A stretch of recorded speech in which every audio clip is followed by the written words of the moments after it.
Gym naman tayo, subukan natin buhatin to. Sabayan mo pa ng ganitong kabigat na bola. Tapos yung tali na tila tali ng barko sa bigat. Labas lahat ng pawis namin dito.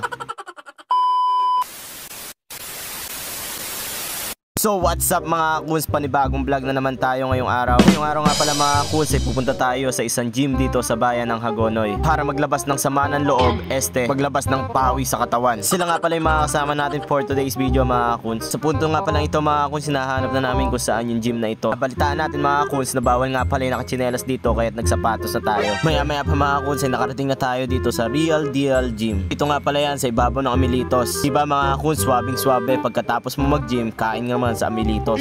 Pagkatapos nga pala na magsapatos mga kuns, pumanik na kami dito para magsimula na kami. Pagkapanik namin mga kuns ay bumungad sa amin itong magandang gym nila. Siyempre dito muna tayo sa cashier para magbayad ng ating entrance fee. At nang makapagbayad na tayo mga kuns, pumanik na tayo dito sa second floor nila para mag warm up at mag exercise na. Dahil di naman pwede mga kuns na magsimula tayo nang wala tayong warm up, baka sumakit yung ating buong katawan at tayo rin yung magsisi sa bandang huli. Dito nga rin pala yung treadmill nila mga kuns at yung mga bicycle exercise nila. First time nga pala natin dito kaya hindi ko alam kung ano yung gagawin ko dito. Kung mapapansin nyo, tinitingnan ko muna itong mga kasamahan ko para gayahin sila kung ano ba dapat gawin. Pero hindi nila nahalata na ginagaya ko lang sila. Napaaga nga pala mga kuns yung dating namin dito kaya't medyo wala pang tao. Sa bigat ng rubber na to, labas na lahat ng pawis ko. Nakakapagod nga rin pala to mga kuns. Akalain mo sa una hindi mabigat pero napakabigat talaga niya kapag ginamit mo na. Tapos natin sa rubber mga kuns, ito namang bakal na barbell na may bigat na 3 kilos each. Maya pa pagkatapos namin mag warm up ay bumaba na kami para magsimula na kami sa bodybuilding. Dito namin susukatin kung gaano kabigat at kung gaano kalakas talaga yung kaya namin gawin. Pwede nyong i-adjust kung gaano kabigat yung gusto nyo mga kuns. Kung first time nyo dito mga kuns, may magtuturo naman at may mag-a-assist or coach sa inyo. Dahil di naman nila hayaan na may mangyaring di maganda sa'yo. Yan nga pala si Coach Boom. Hindi ko lang alam kung tauhan siya talaga dito. Rinay ko nga rin pala itong part na to mga kuns. Dahil first time natin, kinailangan natin ng coach. Magtuturo sa atin ng mga dapat gawin, kung saan ba dapat lagay at hawakan yung bakal na to. Kung mapapansin nyo, seryoso talaga yung nagtuturo sa akin. Kung umpisa nga lang pala natin mga kuns, gusto ko na agad sumuko at tumupo na lang. Dahil di ko alam kung ano yung nararamdaman ko dahil bago lang talaga. Tapos ko sa part na yan mga kuns, ginawa ko naman itong part na to. Kinailangan rin natin ng coach dito kung saan ba talaga hahawak. Dahil sa pagkakamali lang, pwede na agad magresulta ng sakit ng katawan. Buti na lang talaga may nagsama sa atin dito. Diyan pa lang maayos na at masarap na sa pakiramdam. Nakuha nga pala ni Bossing itong atensyon namin. Dahil bago kami dumating dito, merong bumagsak na mabigat. Mayroon pa lang nagde-deadlift. At kaagad-agad ay sinubukan rin natin ito. At ito yung nangyari.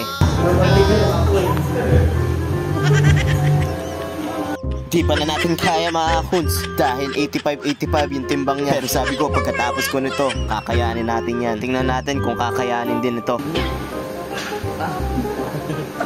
Hindi rin pala kaya mga kuns, kaya ito na lang yung ginawa namin. 3 ulit nga pala namin gagawin to mga kuns. Yung pang last natin, ito't nagpakita na ng musculars. Di na kinaya at naghubad na. Pero mga bossing, bawal nga pala yung nakahubad dito. Nagtry lang at pipicturean daw yung likod niya. Kita nyo naman, pumuputok. Batak na batak ka ba naman eh. Ito nga pala yung tawag sa ginawa namin. Kayo na bahalang umintindi kung para saan nga ba siya. Sumunod mga kuns, para naman tayo naglalagari at nagmamaneho dito. Yun nga lang, pampalaki nga lang ng chest to. At pagkatapos, ito naman yung sinunod natin na para namang naka-handbrake. Kailangan left and right nga pala yan mga kuns para pantay talaga yung braso at yung chest mo. Kung gusto mo namang di mapantay, di wag mong gawin. 3 session din yan mga kuns para talaga mas swabe. Tapos syempre, tamang timbang lang para hindi mabigla yung ating katawan.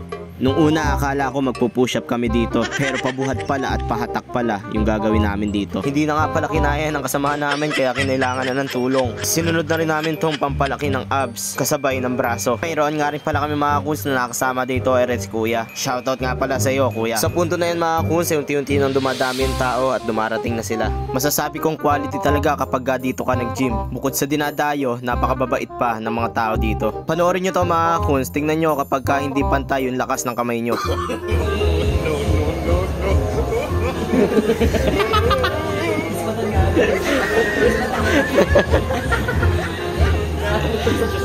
Ulit tayo sa camera.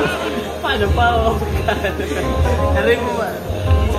Nang hindi pa nakontento, umulit pa. Kaya ito nangyari talaga. Isa lang ibig sabihin yan mga kuns, hindi pantay yung lakas ng kaliwa at kanan niya. At nang makatapos na kami sa baba, dito naman kami sa taas. Meron din kasi dito mga equipment na magagamit mo para ma-build mo yung body mo. Kaya itong rope ay aking sinubukan at tinignan kung kakayanin. Dahil ito yung pangunahing exercise ng mga basketballista. Bukod sa mga exercise na yung mga joints mo, may exercise pa yung dribbling mo. Pero sa totoo lang mga kuns, sobrang bigat talaga ng taling ito. Tali ata ito ng barko mga kuns eh. Kaya pagkatapos ko dito, lumipat na lang ako ng ibang equipment. Daig ko pa kasi yung nangangabayo dito. Sinunod ko nga pala dito mga kuns itong kettlebell workout. Dahil kung napanood nyo yung video ko, yung exercise namin dito sa PE. Ito yun. Kaya nga lang, ang kaibahan, tubig yung binubuhat namin. Pero ito, solid talaga, 15 kilo. Kaya grabe yung pawis ko dito. Kaya pansinin nyo mga kuns, medyo may alam na tayo pagdating dito. Dahil ilan lang to sa ginawa natin at pinerform nung performance natin sa PE. Di ko nga pala inaasahan yung pag-itcha ni Ace dito. Kaya nabigla tayo. Tapos ito pang sumunod, ito ang weighing ball. Gagawin din natin yung ating natutunan dito. Ang tawag nga pala dito ay ball smash. Kung makaramdam nga pala tayo ng pagod mga kuns, naupo na tayo dahil sobrang dami na ng pawis na lumabas sa atin. Pero hindi pa dyan nagtatapos yung session natin sa gym.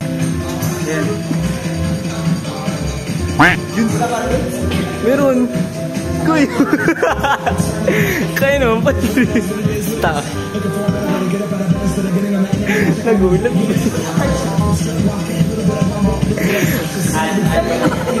Nagulat nga pala kami doon mga kuns dahil nung una hindi ko mabuhat itong ginagawa niya. Pero nung pangalawang try akala ko wala na akong dinadala. Pero pagkatapos kinaros na lang namin dahil nagpapahinga na rin. Kaya naupo na ako dito para magpahinga. Kaya nga lang nakita ko pang exercise rin pala. Pagkatapos dito na akong umupo at pinanood na lang sila dahil di ko na talaga kaya. Nasa ilang workout rin kasi yung ginawa namin dito. Kaya shoutout sa inyong lahat mga kakuns. Pagkatapos namin nagpicture na lang at umuwi na. Pero syempre hindi tayo pwedeng umuwi ng ganito kundi magpapalit tayo. Oo nga pala nakalimutan ko. Ito yung rate nila dito, 50 pesos kung daily ka lang. Pero kung papa-member ka, 1,000 pataas. Yan din yung house rules nila. Ang una-una dyan, bawal na tsinelas. Kaya bisitahin nyo na itong Real Deal Gym. Dito lang yan sa tapat ng simbahan ng Apo Ana, sa gilid lang ng Grandstand, Hagonoy, Bulacan. Sulit yung pagod natin mga kuns. Sa sobrang saya, gusto ko pa pero hindi na kaya. Bumaba na rin tayo at nagpaalam na. Ang importante, meron na tayong nabaon na memory. Dahil yun naman talaga yung mahalaga. Yun lang mga kuns. Salamat sa panonood. Please like, follow, share, and subscribe. God bless.